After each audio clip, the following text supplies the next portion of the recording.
Hello students, welcome to my channel. I am Rashmi, your maths teacher. I hope you all are good. तो आज हम इसमें 1.2 exercise का question number 8 देखते हैं। तो क्वेश्चन नंबर 8 आपका यहाँ पर है, let A and B be sets. A यहाँ पर एक सेट है और बी यहाँ पर आपका कोई दूसरा सेट है, ठीक है। शो दैट कि फंक्शन कहाँ से डिफाइंड है, ए क्रॉस बी से बी क्रॉस ए में डिफाइंड। तो ये आपका सेट ए है, जैसे आपको यहाँ पे का ये सेट ए है, ये सेट आपका यहाँ पर बी है।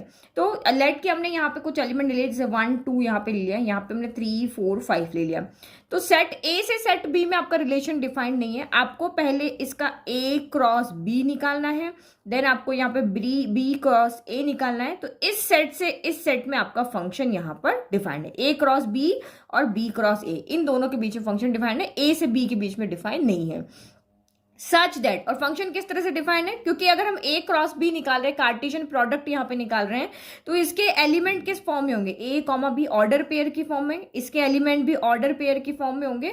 तो आपको यहाँ पे फंक्शन इस तरह से डिफाइन किया कि अगर इधर ए कॉमा बी है, तो अगर आप उसका फंक्शन इस तरफ डिफाइन करोगे तो ए कॉमा बी आपका क्या बन जाएगा, बी कॉमा ए बन जाएगा। तो आपको ये शो करना है कि ये एक बाइजेक्टिव फंक्शन है। बाइजेक्टिव का मतलब क्या हो गया, हमें शो करना है कि ये 1 1 भी है एंड ऑन टू भी। अगर ये दोनों होगा तभी आपका फंक्शन बाइजेक्टिव होगा। तो देखो, इसको आप एग्जांपल लेकर के भी, जिस तरह से मैंने यहाँ पे एलिमेंट्स लिए, फिर आप इसके सेट बना के इस तरह से भी कर सकते हो, और नॉर्मल वे में भी आप इसको कर सकते हो। तो गिवन हमने लिख दिया कि फंक्शन ए क्रॉस बी से बी क्रॉस ए में डिफाइंड है, और इस तरह से आपका डिफाइंड है। तो देखो, ये मैंने जो आपको एग्जांपल लिया ना, तो आप इस तरह से एग्जांपल लेके भी कर सकते हो कि सेट ए में 1 2 है, बी में 3 4 5 है। तो ए क्रॉस बी में कितने एलिमेंट होंगे, 1 का 3 के साथ, 1 का 4 के साथ, 1 का 5 के साथ, क्योंकि ए क्रॉस बी क्या होता है, कार्टेशियन प्रोडक्ट होता है। तो ऐसे ही 1 का सबके साथ लिखेंगे, फिर 2 को भी तीनों के साथ लिखेंगे, यानी ए क्रॉस बी में 3 2 6, टोटल आपके 6 एलिमेंट होंगे।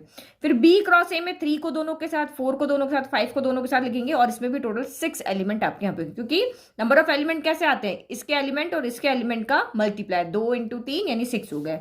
तो ये हमारा यहाँ पर फंक्शन डिफाइंड है। कैसे कि अगर फंक्शन क्या कह रहा है, अगर इधर सेट ए के अंदर ए कॉमा बी है, तो बी में जाकर के बी कॉमा ए बन जाएगा। तो 1 कॉमा 3 है, तो इसका उल्टा 3 कॉमा 1 हो जाएगा। यही तो कह रहा है, ए पहले आ गया तो ए बाद में आ गया, बी बाद में तो बी पहले आ गया, बस उल्टा करके हमको लिखना है।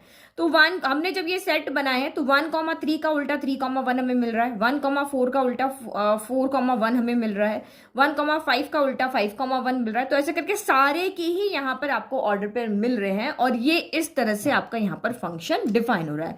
तो 1 1 के लिए क्या होता है, 1 1 के लिए होता है कि सेट ए के सारे एलिमेंट की सेट बी के साथ सिर्फ एक और यूनिक मैपिंग होनी चाहिए।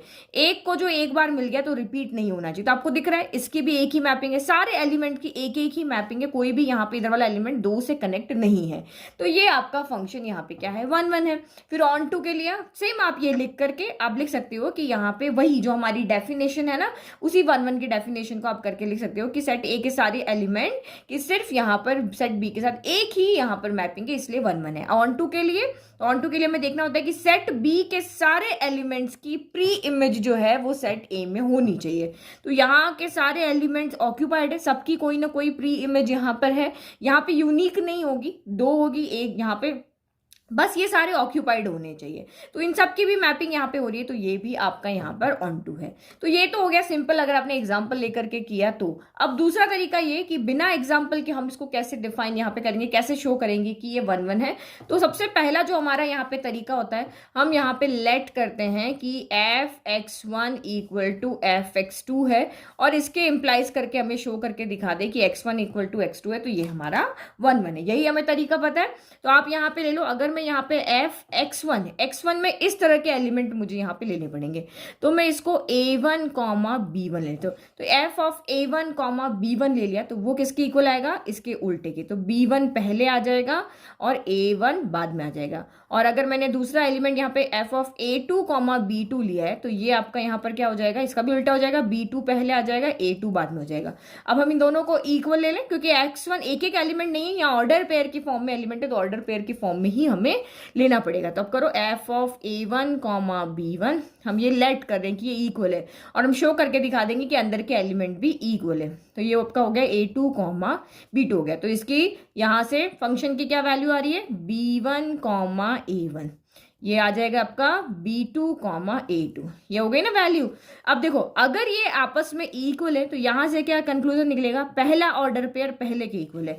जैसे कि अगर कोई ऑर्डर पेयर इस तरह से 1,2 इक्वल टू 1,2 है तो 1,1 के इक्वल होगा, 2,2 के इक्वल होगा। तो सेम यहां से भी हम ये देख रहे हैं कि B1 जो होगा वो B2 के इक्वल होगा एंड आपका यहाँ पर A1 जो होगा वो किसके इक्वल होगा, A2 के। अगर ये आपस में इक्वल है तो इस तरह से होना चाहिए कि पहला एलिमेंट पहले के, दूसरा एलिमेंट दूसरे के इक्वल होना चाहिए। नाउ अब हम देखें कि क्या हमारा अंदर के एलिमेंट इक्वल आ रहे हैं। तो यहाँ पे देखो A1 कॉमा B1 हमने यहाँ पे लिया, तो A1 कॉमा B1 लिया तो ये किसके इक्वल आना चाहिए, A2 कॉमा B2 के इक्वल आना चाहिए। X1 कॉमा X2 दिखाना, दैट मीन्स की A1 कॉमा B1 जो है वो A2 कॉमा B2 के इक्वल आना चाहिए। जो अपने अंदर एलिमेंट लिए ना वो इक्वल आने चाहिए। तो देखो A1 की वैल्यू कितनी आ रही है, यहाँ से A2 आ रही है, तो हम A1 की जगह A2 पुट कर सकते, इस A1 की जगह A2 पुट कर सकते हैं। B1 की वैल्यू क्या आ रही है, तो B2 आ रही, तो हम इस B1 की जगह पे B2 पुट कर सकते हैं। तो हमने यहाँ पे शो कर दिया कि fx1 इक्वल टू fx2 है, तो इसके अंदर के एलिमेंट जो है वो भी आपस में क्या है, इक्वल है। तो ये आपका यहाँ पर क्या हो गया, 1,1 हो गया। तो ये हमारा 1,1 हो गया शो, तो हमने लिखा हैंस f इज 1,1। अब ऑन टू के लिए क्या होता है, इधर से कोई हम एक एलिमेंट लेते हैं, तो हम यहाँ से कोई एलिमेंट लेते हैं y, हमेशा y ही लेते हैं, इधर के x होते हैं इधर के y। तो y किस में बिलोंग करेगा, b क्रॉस a में बिलोंग करेगा। और हम यहाँ पे शो कर देंगे कि b क्रॉस a की प्री इमेज इधर है, तो ये हमारा ऑन टू जाएगा। अगर y b क्रॉस a में है तो y के एलिमेंट किस तरह से होंगे, b कॉमा a की फॉर्म में होंगे, क्योंकि इधर a कॉमा b की फॉर्म में है, तो इधर b कॉमा a की फॉर्म में। तो y बिलोंग करेगा, या फिर हम y एग्जिस्ट नहीं, y इक्वल टू क्या हो जाएगा, b कॉमा a हो जाएगा। अगर y b क्रॉस a में बिलोंग कर रहा है तो y b कॉमा a के इक्वल होगा। तो देयर एग्जिस्ट, इसके लिए x कहाँ आएगा, अगर y b क्रॉस a में तो x कहाँ आएगा, x आपका a क्रॉस b में आएगा। कहाँ पे आएगा, x तो यहाँ पे आएगा, इधर से x आएंगे, इधर से y आएंगे। तो x अगर a क्रॉस b में है तो दिस इंप्लाइज x कितना इक्वल हो जाएगा, तो a क्रॉस b वाले एलिमेंट आ रहे हैं a कॉमा b की फॉर्म में, ये वाले सारे एलिमेंट किस फॉर्म में, a कॉमा b, तो ये यहाँ पर a कॉमा b हो जाएगा। तो हमने यहाँ पे क्या दिखा दिया कि y अगर b क्रॉस a में है तो y b कॉमा a की तरह होगा। अगर x, इसके लिए अगर x a क्रॉस b में तो x क्या होगा, a कॉमा b में होगा। तो सच दैट किस तरह से होगा, fx इक्वल टू हमें y शो करना होता है कि ये इसकी इमेज, x की इमेज इधर जाएगी। हम जब भी ऑन टू शो करते हैं तो हम क्या शो करते हैं, हम यही तो शो करते हैं कि fx इक्वल टू हम y शो कर दें। यही तरीका दिखाया था, एक डोमेन रेंज दिखाया था, एक आपको सिंपल तरीका बताया था, और एक fx इक्वल टू y वाला दिखाया था। तो fx इक्वल टू क्या हो जाएगा आपका, f सच दैट कि fx इक्वल टू क्या होना चाहिए, y होना चाहिए। ठीक है, यही हमें शो करना है। तो x की जगह वैल्यू रखो, x की वैल्यू क्या है आपके यहाँ पे, a कॉमा b है, तो f of a comma b किसके इक्वल है, b कॉमा a के इक्वल है। तो ये आपका यहाँ पर हो गया b कॉमा a, और b कॉमा a किसके इक्वल है, तो ये यहाँ पे आपके y के इक्वल है। दिस एम्प्लाइज, हमने यहाँ पे शो कर दिया कि fx इक्वल टू y है। हर एक एलिमेंट जो आप y की जगह रखोगे उसकी प्री इमेज है वो आपको x में मिल रही है, तो इसीलिए आपका यहाँ पर क्या हो गया, ये therefore f is onto, ये आपका ऑन टू गया। तो चाहे इस तरीके से करो चाहे इस तरीके से करो, जो मेथड इजी लगता है आप उससे इसको सॉल्व कर सकते हो। क्योंकि ये फंक्शन आपका 1,1 भी है एंड ऑन टू भी है, इसीलिए आपका बाइजेक्टिव फंक्शन है। क्वेश्चन में जो पूछा हो ना वैसे ही आपको आंसर लिख करके बता, बाइजेक्टिव पूछा तो जरूर लिखना, नहीं तो मार्क्स कट जाएंगे। नाउ नेक्स्ट क्वेश्चन नंबर 9 देखो, let function F N to N define है, मतलब नेचुरल नंबर से नेचुरल नंबर में आपका फंक्शन डिफाइंड है। इस सेट में भी सारे नेचुरल नंबर है, इधर भी सारे नेचुरल नंबर है। और डिफाइंड बाय, अब फंक्शन किस तरह से डिफाइंड है, क्योंकि नेचुरल नंबर दो तरीके से होते हैं, इवन नंबर्स भी होते हैं, ऑड नंबर्स भी होते हैं। वो नंबर जो 2 से डिवाइड है वो आपके यहाँ पर इवन हो जाएंगे, बाकी ऑड है। तो इसने फंक्शन दोनों के लिए अलग अलग तरीके से डिफाइन किया है कि अगर एन ऑड होगा तो ये इक्वेशन आपको लेनी है, और अगर एन इवन होगा तो ये इस तरह से आपको लेना है कि n/2 करना है। मतलब आप यहाँ से 1 की मैपिंग जब यहाँ पे करोगे तो आपको चेक करना पड़ेगा ये इवन है या ऑड है। तो आपने यहाँ देखा कि ये क्या है, ऑड नंबर है, ऑड नंबर है, तो n की जगह पे आप यहाँ पे 1 पुट करके सॉल्व करोगे, और जिसके साथ ये सॉल्व करके जो वैल्यू आएगी उसके साथ मैपिंग होगी। तो यहाँ पे देखो, जैसे मैंने n इक्वल टू यहाँ पे 1 लिया, 1 आपका यहाँ पे क्या है, ऑड नंबर है, तो इसमें से मैपिंग किसके साथ होगी, इसमें साथ में। तो ये क्या हो जाएगा, 1 + 1/2 यानी कि 2/2 यानी कि 1 हो गया। तो ये आपका यहाँ 2 से 2 कैंसिल हो गया, 1 हो गया ना। तो 1 की मैपिंग आपकी यहाँ पे किसके साथ होगी, 1 के साथ होगी। इस तरह से सॉल्व करके देखना है।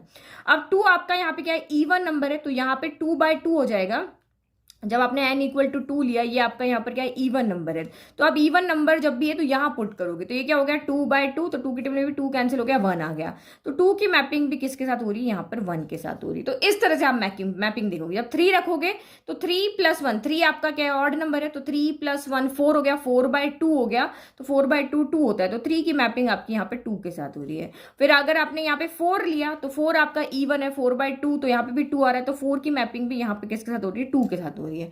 इस तरह से आपकी यहाँ पर मैपिंग हो रही है। तो आपको ये दिखाना है state whether the function F is bijective. अगर ये फंक्शन आपको दिखाना है कि ये बाइजेक्टिव है तो अपने आंसर को जस्टिफाई भी करना है, मतलब आपको रीजन बताना है बाइजेक्टिव क्यों है। तो अब आप यहाँ पे 1/1 बाइजेक्टिव होने के लिए 1/1 ऑन 2 होना जरूरी, 1/1 चेक करते हैं। ठीक है, तो 1/1 में आपको पता है क्या होता है, इधर के हर एलिमेंट की एक के साथ यहाँ पर मैपिंग होनी चाहिए। जैसे 1 के साथ है ना, किसी और एलिमेंट की 1 के साथ नहीं हो सकती है, बट आप यहाँ पे क्या देख रहे हो, 1 की मैपिंग भी 1 के साथ है, 2 की मैपिंग भी 1 के साथ है, तो यहीं से सीधा दिख गया कि आपका 1/1 नहीं है। तो आप सीधा यहाँ पे fx1 इक्वल टू fx2 लेकर के नहीं करो, क्योंकि यहाँ पे दो अलग अलग तरह के फंक्शन है। तो nx जो होगा, देखो यहाँ पे जो ये n दिया हुआ ना, यही आपका x है, यहाँ पे कंफ्यूज मत होना, x इक्वल टू n है। इस सेट के जो सारे एलिमेंट है उसको हम यहाँ पे स्मॉल n से डिफाइन करें, यानी कि स्मॉल n इक्वल टू 1 है, x नहीं देख रहे हैं यहाँ पे ना, तो n की जगह पे आपका यहाँ पर x है। तो ये इसीलिए हमें यहाँ पे एक एग्जांपल से डिफाइन करना पड़ेगा कि n हमारा इवन है तो क्या होगा, n हमारा ऑड है तो क्या होगा। तो हम सिंपली इन दोनों का एग्जाम्पल ले लेते हैं कि जब हमने f(1) यहाँ पर देखा तो हमारा आंसर कितना आ रहा था, f(1) यानी x की जगह या n की जगह पे जब मैंने 1 रखा तो मेरा यहाँ पे ये, क्योंकि 1 मेरा यहाँ पर क्या है, ऑड था, तो मेरा f(1) यहाँ पे कितना आ रहा था, मैंने सॉल्व किया 1 आ रहा था। फिर मैंने f(2) जब यहाँ पे सॉल्व किया तो उसका सॉल्यूशन यहाँ से देख करके 1 आ रहा था। तो आप यहाँ पे क्या देख रहे हो कि दोनों के राइट तो इक्वल है बट लेफ्ट इक्वल नहीं। क्यों नहीं इक्वल है, तो आप यहाँ पे देखो, here f(1) equal to f(2) है, दोनों की वैल्यू क्या आ रही है, 1 आ रही है, बट जो आपने n की वैल्यू रखी है वो तो डिफरेंट है, बट आपका यहाँ पे x1 is not equal to x2 आ रहा है। x2 अंदर वाले होते हैं ना, तो यानी कि 1 इज नॉट इक्वल टू यहाँ पे 2 है। यार सिंपली आपको दिख रहा है कि दोनों की सेम के साथ मैपिंग हो रही है, तो 1/1 नहीं है, बट लिखने का तरीका आना चाहिए। तो आप यहाँ पे क्या लिखोगे, बोथ f1, तो हमने लिख दिया कि f1 and f2 have the same image 1, so f is not 1/1। अब अगर आपका f 1/1 ही नहीं है तो इसका मतलब बाइजेक्टिव ही नहीं हुआ, क्योंकि बाइजेक्टिव होने के लिए दोनों होना जरूरी है, 1/1 भी होना चाहिए और ऑन 2 भी होना चाहिए। तो 1/1 ही नहीं है तो हमें ऑन 2 के पास जाने की जरूरत ही नहीं है, क्योंकि दोनों होंगे तभी बाइजेक्टिव होगा, एक ही नहीं है तो हमें दूसरा चेक करने की जरूरत नहीं। तो आप सीधा आंसर यहाँ लिख सकते हो। तो हमने लिख दिया since f is not 1/1 so it is not bijective. तो इसने कहा ना जस्टिफाई और आंसर को जस्टिफाई करो, तो हमने लिख दिया कि if the function f is both 1/1 and on 2 दोनों होता है तभी ये आपका बाइजेक्टिव होता है। तो यहाँ पे ये 1/1 ही नहीं है, इसलिए हमने ऑन 2 देखने की कोई जरूरत नहीं है। नाउ क्वेश्चन नंबर, अब आप यहाँ पे 10 देखो कि late a equal to r-3। r-3 का मतलब क्या हो गया, जो भी रियल नंबर्स है, यहाँ पे रियल नंबर्स तो बिल्कुल अनगिनत होते हैं, बहुत सारे नंबर्स होते हैं, सारे ब्रह्मांड के नंबर हो गए इमेजिनरी को छोड़ करके, उसमें से आपको सिर्फ 3 हटा देना है। 3 हटा के बाकी सारे नंबर्स हैं वो सेट ए में है, और सेट बी में रियल नंबर में से सिर्फ 1 को हटा देना है। तो रियल नंबर में से 1 को हटा दिया, वो यहाँ पे आपका सेट बी है। तो यहाँ पे बहुत सारे नंबर्स हैं, ओके तो इस तरह से मैंने कुछ रैंडम नंबर्स यहाँ पे लिख दिए। अब हमें इसको शो करना है कि ये जो आपका फंक्शन है वो आपका 1/1 है। तो फंक्शन हमें यहाँ पे क्या गिवन है कि फंक्शन a to b में डिफाइंड है। फंक्शन की वैल्यू हमें दी है कि f(x) equal to x-2 divided by x-3। तो क्योंकि ये आपका फंक्शन है, फ्रैक्शन में रैशनल नंबर है, तो डिनोमिनेटर कभी भी 0 नहीं होना चाहिए, इसीलिए इसने कहा कि यहाँ पे जो भी वैल्यू है, क्योंकि अगर आपने जैसे ही यहाँ पे x की जगह 3 रख दिया तो ये एक नॉट डिफाइंड फंक्शन हो जाए, नॉट डिफाइंड हो जाएगा ये। तो इसीलिए इसने कहा कि इस सेट में से आप 3 को नहीं पुट कर सकते हो, बाकी सारी चीजें आप यहाँ पे पुट कर सकते हो। तो इसीलिए यहाँ पे हमने क्या कर दिया कि r-3 कर दिया। तो फंक्शन कैसे होगा, अगर आप यहाँ पे कोई भी यहाँ वैल्यू रखो, लाइक कि अगर आपने यहाँ पे 0 रखा, x की जगह 0 रखा, तो ये 0-2 0-3 हो गया, तो 2/3 आएगा। तो 0 की मैपिंग इस तरफ किससे होगी, यहाँ पे 2/3 से होगी। इस तरह से आपका फंक्शन है। तो 1/1 शो करना है, तो वही हमारा लेट करेंगे कि f ऑफ x1 अगर f ऑफ x2 के इक्वल है, और हमें ये दिखा देंगे कि x1 इक्वल टू x2 है, तो ये हमारा क्या हो जाएगा, 1/1 हो जाएगा। तो f ऑफ x1 क्या होगा, f ऑफ x1 यानी x की जगह ये x है तो यहाँ x है ना, तो यहाँ x1 है तो यहाँ भी x1 हो जाएगा। तो ये हो जाएगा x1 - 2 अपॉन x1 - 3 हो जाएगा। और f ऑफ x2 कितना होगा, यहाँ x2 है तो ये भी दोनों x2 हो जाएंगे, तो ये हो जाएगा x2 - 2 अपॉन x2 - 2। अब हम इसको सॉल्व करके शो करके दिखा दे कि अगर x1 = x2 है तो ये आपका फंक्शन 1 1 है। तो इसके लिए हमें यहाँ पे क्या करना पड़ेगा, क्रॉस मल्टीप्लाई करके इसको सॉल्व करना पड़ेगा। तो ये x1 - 2 हो गया, इधर का इधर मल्टीप्लाई कर दिया x2 - 2 और ये वाला इधर चला गया, तो ये हो गया x2 - 2 और ये हो गया आपका x1 - 3 हो गया। ब्रैकेट ओपन करो तो पहले x1 दोनों के पास जाएगा, तो ये हो जाएगा x1 x2, फिर इसके पास गया तो प्लस माइनस -2x1 हो गया, फिर माइनस प्लस -2x2 हो गया और माइनस माइनस प्लस का 4 हो गया। सेम यहाँ से x2 x1 के पास जाएगा तो मैं x1 x2 लिखूँ, ऑर्डर मल्टीप्लिकेशन में ऑर्डर का कोई मैटर नहीं करता।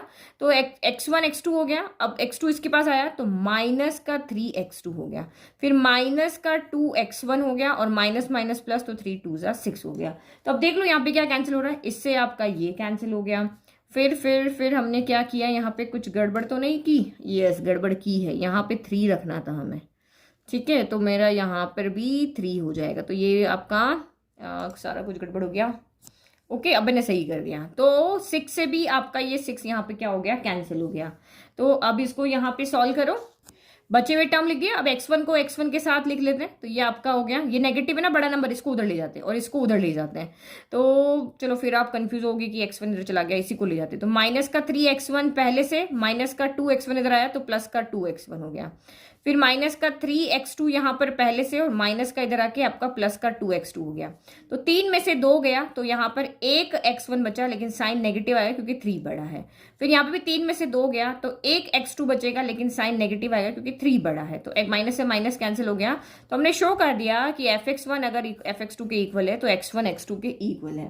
तो इसका मतलब यहाँ पे क्या हो गया, therefore f is 1 1, therefore f is 1 1। Now onto देखें, ठीक है। तो ऑन टू के लिए तो आपको पता ही है, हम इक्वेशन लिखते हैं और लेट करते हैं कि एफ एक्स जो है वो वाई के इक्वल है, यानी कि इस एलिमेंट की जो भी यहाँ पर इमेज आ रही है वही आपकी यहाँ पर वाई है। एफ एक्स क्या होता है, इमेज तो दिखाता है, इधर एक्स होता है तो इधर क्या होता है, इधर एफ ऑफ एक्स होता है। तो ये एफ ऑफ एक्स है, वही हमारा 2/3 है, हम यहाँ पे ये देते हैं। तो लेफ्ट लेफ्ट दोनों के इक्वल है, तो दिस इंप्लाइज राइट इक्वल भी हो जाएगा, राइट राइट भी इक्वल हो जाएंगे। तो y equal to x - 2 upon x - 3 होता है। तो बस अब हमें क्या होता है, ऑन टू में क्या दिखाना होता है, इधर वाले सेट बी की मैपिंग, हर सेट बी के सारे एलिमेंट की मैपिंग इधर होनी चाहिए। तो जब हम इधर से इधर दिखाते हैं तो हम x की जगह पे वैल्यू पुट करते हैं, जब हम इधर से इधर दिखाते हैं तो हम y की जगह पे वैल्यू पुट करते हैं। तो हमारी जो इक्वेशन है वो यहाँ पे y की फॉर्म में होनी चाहिए। अगर मैं y की जगह पे यहाँ 1 रखूं तो सॉल्व करना कितना होगा, तो हमारी इक्वेशन, ये जो इक्वेशन है वो x इक्वल में हो जानी चाहिए। जब हम इधर से इधर ऑन टू दिखाते हैं तो ये इक्वेशन जो है वो मेरी x इक्वल की फॉर्म में होनी चाहिए। तो बस आप इसको सॉल्व कर लो और x इक्वल की फॉर्म में इक्वेशन ले आओ, तो वही क्रॉस मल्टीप्लाई करो y x माइनस, ये चीजें आप याद रखो। ऑन टू के लिए क्या करना होता है ना, कि इक्वेशन को आपको यहाँ पर x इक्वल की फॉर्म में लिखना होता है, ठीक है। यहाँ एफ एक्स की फॉर्म में होती है, x की इक्वल में। तो यहाँ पे x - 2 आ गया, आपको अंदर मल्टीप्लाई करो, x into y minus 3y equal to x - 2। x को एक तरफ लेके चले जाओ, ये x उधर चला जाएगा तो एक्स वाई तो पहले से है, प्लस का x उधर जाके माइनस का x हो जाएगा, और माइनस का 2 यहाँ पे है तो, और ये माइनस का 3y इधर जाके प्लस का क्या हो जाएगा 3y हो जाएगा, माइनस का 2 बाद में लिख लेते हैं।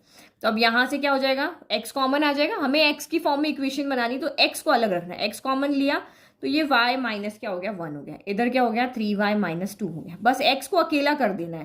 तो ये x इक्वल टू क्या हो जाएगा 3y - 2, ये इधर मल्टीप्लाई में तो डिवाइड में आ जाएगा y - 1। तो ये इक्वेशन हमारी x की फॉर्म में आ गई। तो ऑन टू के लिए बस हमें यही करना होता है कि इक्वेशन को x इक्वल टू की फॉर्म में लेकर आ गए। अब बस यहाँ से चेक करो कि हम यहाँ से y की क्या क्या वैल्यू पुट कर सकते हैं।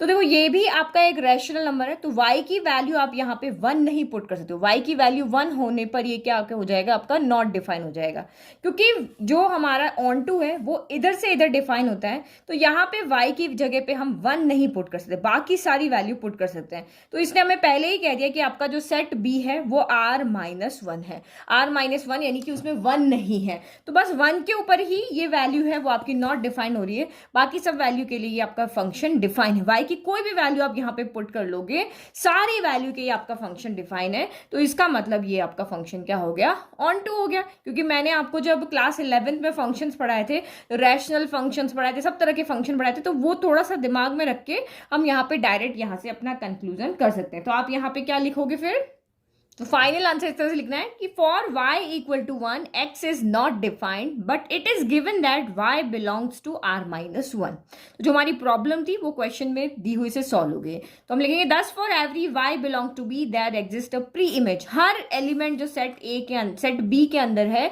उसके लिए हमें x के अंदर एक प्री इमेज यहाँ पे मिल रही है, तो इसीलिए ये फंक्शन आपका यहाँ पर क्या है, ऑन टू है, क्योंकि सारे के सारे एलिमेंट्स की मैपिंग हो जाएगी तो ये ऑन टू हो जाएगा। नाउ 11 देखो, तो क्वेश्चन नंबर 11 आपका ऑब्जेक्टिव क्वेश्चन है कि function r to r defined है, r यानी real number to real number defined है, और fx जो है x की पावर 4 है। तो आपको बताना है कि ये ओनली 1 है, 1 है, ऑन टू है, जो भी ऑप्शन यहाँ पे है। तो ऑब्वियस सारे 1 ऑन टू है, तो हम पहले चेक कर लेते हैं कि ये 1 ऑन टू है या नहीं है।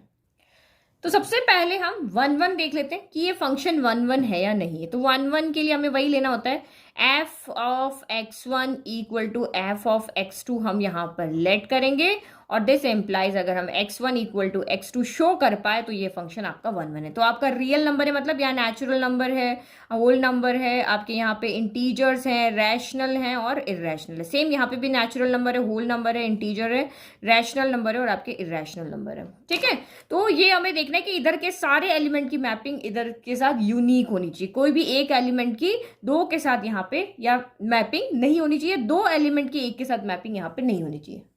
ठीक है, क्योंकि एक के दो के साथ हो गई तो वो तो फंक्शन ही नहीं रहेगा, और दो की एक के साथ हो गई तो वो आपका 1 नहीं रहेगा। तो यहाँ पे देखो आपका fx1 कितना होगा, तो यहाँ x है तो x पावर 4 है, यहाँ x1 है तो x1 की पावर 4 हो जाएगा। फिर fx2 यहाँ पर क्या रहेगा, तो x2 की पावर यहाँ पर 4 हो जाएगा। ठीक है, तो नाउ क्योंकि हमने लेट किया तो x1 की पावर 4 इक्वल टू क्या हो जाएगा, x2 की पावर 4 हो जाएगा। ठीक है, तो मैंने आपको कहा था जब भी पावर आपकी यहाँ पर इवन आती है तो इस तरफ प्लस माइनस आएगा, तो x1 इक्वल टू क्या हो जाएगा, प्लस माइनस आए, चाहे 2 आए, चाहे 4 आए, चाहे 6 आए, कुछ भी आपका यहाँ पर आए, हमेशा इवन के साथ में आपका प्लस माइनस आएगा। और ये 4 पावर जब इधर आएगी आपकी तो ये कितना हो जाएगा आपका यहाँ पर, तो हम इसको इधर नहीं लाते, हम 4 से 4 कैंसिल कर देते हैं, तो ये x1 equal two plus minus का क्या हो जाएगा, x2 हो जाएगा।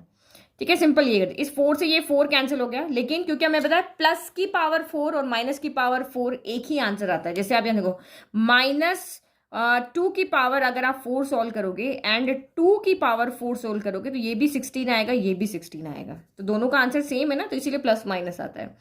तो अब हमें यहाँ पे देखना है कि इधर के एक एलिमेंट की इधर के दो के साथ यहाँ पे क्या हो रही है, इमेजेस बन रही है। x1 तो आपका यहाँ पर क्या है, यूनिक इमेज को नहीं लेकर आए, क्योंकि प्लस के साथ भी इमेज बना रहा है और माइनस के साथ भी इमेज बना रहा है। जैसे आप यहाँ पे देखो, इधर का मैंने -2 लिया तो ये यहाँ पे जैसे 16 है, ये मैंने यहाँ पे -2 भी होगा, यहाँ 2 भी होगा, तो -2 की 16 के साथ भी इमेज बन रही है और 2 की भी 16 के साथ इमेज बन रही है, तो यूनिक इमेजेस आपकी नहीं है। ये फंक्शन तो है बट 1 नहीं है, क्योंकि ये यूनिक इमेजेस नहीं बना रहा है। इधर का एक एलिमेंट जो है वो इधर के दो एलिमेंट एक के साथ इमेज बना रहे हैं, तो इसका मतलब ये आपका यहाँ पे 1 नहीं है। तो रीजन क्या लिखेंगे, तो जब भी x1 equal to only x2 आएगा तब आपका 1 होगा।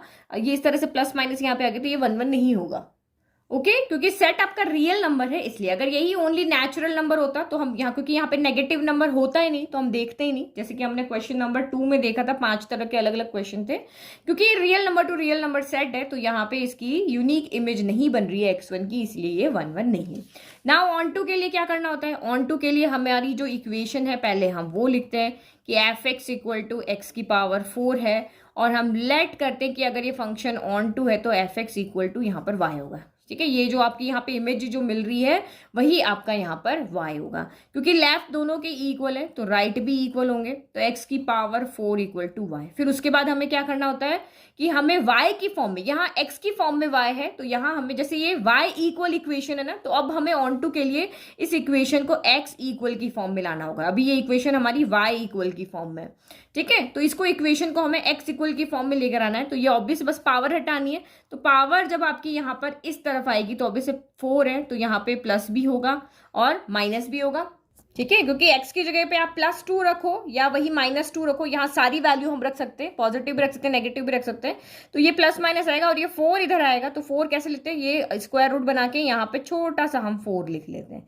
या फिर आप यहाँ पे क्या लिख सकते हो, x equal two plus minus y की पावर 1/4, ऐसे भी लिख सकते हो, चाहे वैसे लिखो चाहे ऐसे लिखो, दोनों आंसर आपके राइट है, बस समझ में आना चाहिए कैसे लिखा। तो इधर पावर 4 थी, 4 हटाने के लिए दोनों तरफ 1/4 से मल्टीप्लाई करेंगे तो हट जाएगी, यहाँ पावर 1/4 हो जाएगी। तो अब आप यहाँ पे देखो, क्या आपका y की वैल्यू नेगेटिव हो सकती है? हो सकती है, क्योंकि y का जो सेट है वो भी आपका रियल नंबर है, तो यहाँ पे नेगेटिव वैल्यू भी हो सकती है, पॉजिटिव वैल्यू भी यहाँ पर हो सकती है। बट अगर यहाँ पे कोई नंबर है, उसकी पावर यहाँ पर है, तो इसको हम कैसे, क्या क्या वैल्यू हम यहाँ पे पुट कर सकते हैं वो देखना है बस अब, ठीक है। तो अब यहाँ पे हम देख रहे हैं कि रूट वाले का क्या है। जैसे अगर मैं यहाँ पे रूट देखती हूँ, यानी कि यहाँ पे स्क्वायर रूट नहीं है, यहाँ पावर 4 है, लेकिन रूट के अंदर आप y की जगह पे क्या क्या वैल्यू नहीं पुट कर सकते हो। तो ये अंडर रूट, अगर ये ओनली y होता तो आपको पता है रूट के अंदर कभी भी नेगेटिव वैल्यू हम नहीं रख सकते। रूट कब नॉट डिफाइंड होता है, जब अंदर कोई नेगेटिव वैल्यू आ जाए।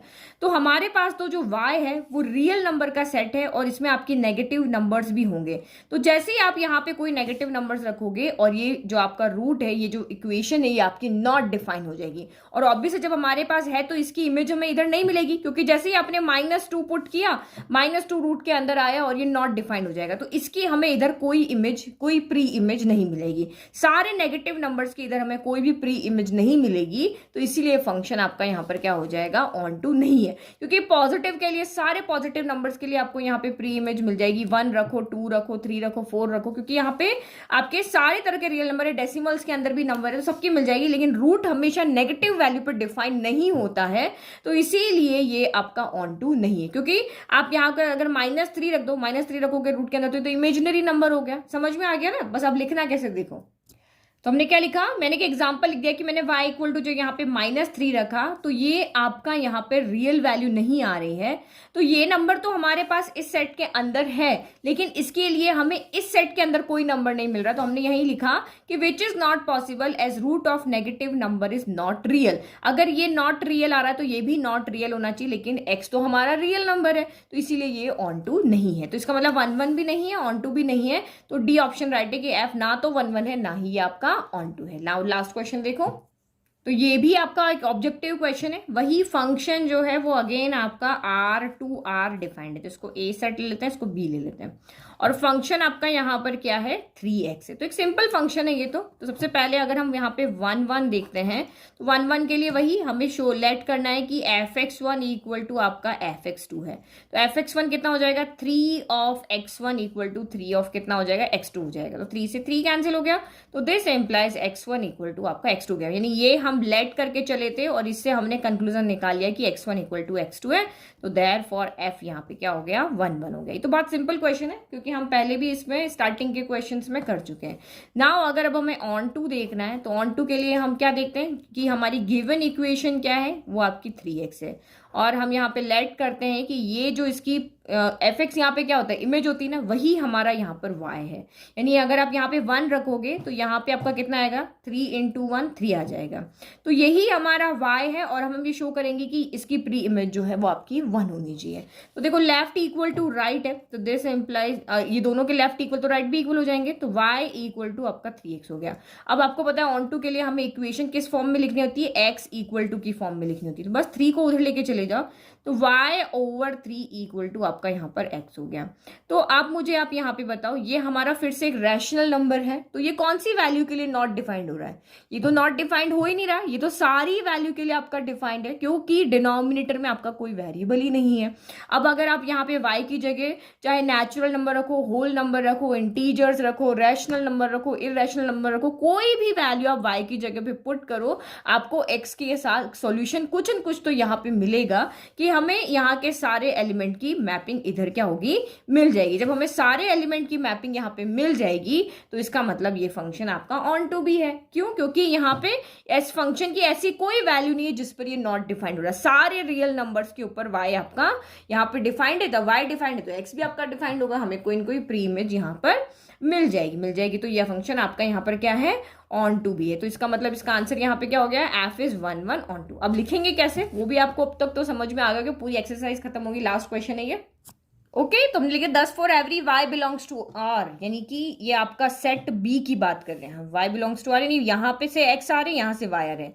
तो ये आपका यहाँ पर हम बात करें कोडोमेन की। तो कोडोमेन में जितने भी आर है सबके लिए जो एक्स है वो आर यानी कि डोमेन में एग्जिस्ट कर रहा है। ठीक है, डिफरेंस पता होना चाहिए।